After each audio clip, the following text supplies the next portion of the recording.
سلام الله عليكم ورحمة الله تعالى وبركاته داوadayaal saaxiibayaal meel kastoo aad joogtaan iyo waliba si walba muuqaalkeena uu idin soo gaarayo ku soo dhawaada barnaamijkeennii ciyaaraha oo aan ku qaadaa dhigi doono qodobo xiiso badan waxaana ka qayb noqon doona isku aadka tartanka Europa League ee wareega 16 oo la sameeyay iyo kulanka ugu xiisaha badan oo noqday mid ay fooda isku dari doonaan AC Milan iyo Manchester United kulamada uu Jordan Henderson ka maqnaan doono Liverpool oo la ogaaday kadib markii qalliin lagu sameeyay Manchester United oo kalsooni ku qabta in qandaraas cusub uu u saxiixi doono Paul Pogba iyo Romanka oo Thomas Tuchel ku riixaya in ay kooxda Chelsea ay la soo wareegto mid ka mid ah weeraryahanada ugu halista badan qaaradda Yurub qodobada iyo kuwa kale xiiso badan ayaan ku qaadaa dhigi doonaa barnaamijkeena ugu horeyn hanaga iloobin inaad la agsarto muuqaalkan haddii aad nagu cusub tahayna subscribe dhaho channelkeena adigoo riixaya calaamada gambaleelka si aad u noqoto daawadaha ugu horeeya ee muuqaaladeena mahadsanid halkani waa Tulito Channel aan ku bilaabano barnaamijkeena kooxda Liverpool ayaa maanta xaqiijisay in qalliin uu ku maray sarkanta kabtakooda kadib dhaawac ka soo gaaray kulankii Everton ee Premier League kadib qalliinka lagu sameeyay il capitano Jordan Henderson waxaa la filayaa in garoomada uu ka maqnaan doono 6 ilaa 8 toddobaad taasi oo la micno ah in uu seegi doono ugu yaraan 8 kulan oo tartamada oo dhan ah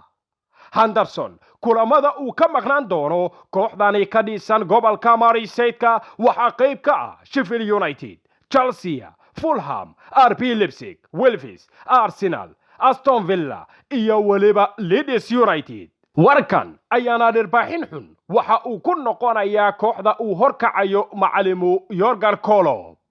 Manchester United iyadana waxay kalsooni ay ku qabtaa Paul Pogba in ay ka heli karto qandaraas cusub uu kooxda uu ku sii joogi doono laacibkan uu dhawaan uu dhici doono qandaraaskiisa ayaa la xiriirinayaa in uu isaga tago qalcadda Old Trafford hase yeeshee Real Madrid ayaa wali baadi goobaysa oo u baahan isaga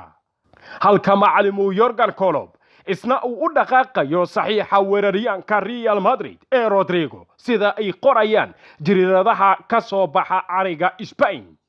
warbixintan waxay sheegaysaa in mid ka mid ah saddexda weerar ee Liverpool sida Mohamed Salah, Sadio Mane ama Roberto Firmino midkood uu kooxda ka tagi doono suuqa xagaaga soo aadan Liverpool ayaa haysata Diego Jota oo paasha ka ciyaara laakiin waxay raadinaysaa in ay xoojiso kooxdeeda kadib xilli ciyaareedkan oo u noqday midaanan wanaagsanayn sidoo kale waxaa la sameeyay isku aadka wareega 16 ee Europa League xilli ciyaareedkan oona ah tartanka labaad ee ugu qaalisan qaaradda Yurub kadib Champions League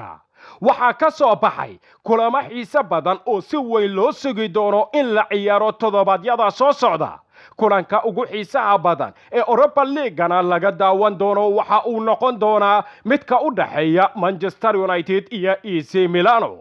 waliba Milan waxaa ka tirsan Zlatan Ibrahimovic oo qayb ka ahaa Manchester United ciyaartoydii kula guuleystay Europa League-geedii ugu dambeeyay dhanka kale kooxda Arsenal waxay la ciyaari doontaa kooxdii tartankan Europa League ka reebtay xilli ciyaareedkii hore ee Olympiacos halka Roma ay la madalsan tahay kooxda Shakhtar Dinamo Kiev Villarreal ayay la ciyaari doontaa Ajaxna Young Boys ayay la ballansan tahay Dinamo Zagreb iyadana waxay la dheeli doontaa kooxda uu horpoodayo macallimu Jose Mourinho ee Tottenham Slavia Praha iyo Rangers ayaa wada paasan doona Garnaadana waxay la ciyaari doontaa kooxda Molde kulamadaasi ayaana ka soo baxay tartanka Europa League oo ah midka labaad ee ugu qaalisan qaaradda Yurub Romanka oo ah milkiilaha kooxda Chelsea isagana wuxuu nalka cagaaran u daaray Thomas Tuchel isagoo farta ka saari doona lacag uu ugu dhaqaaqi doono Erling Haaland oo ah weeraryahanada ugu xooga badan qaaradda Yurub waqti xaadirka kan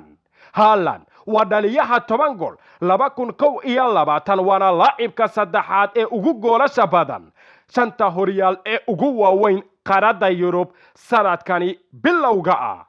Chelsea xagaygii hore si weyn ayay lacag u qarash garaysay markii ay ka hoos ciyaaraysay Frank Lampard plus ayana loo maleynayay in safka hore uu kaga jiro loolankeeda xagga suuqa Erling Haaland laakiin ma dhicin oo waxa ay soo qaateen Timo Werner.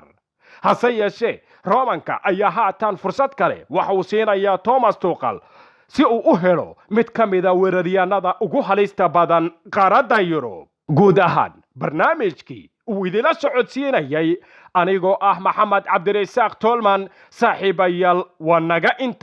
inta aan ku kulmi doono barnaamijkan barnaamij la mid ah sida iyo nabad galiyo.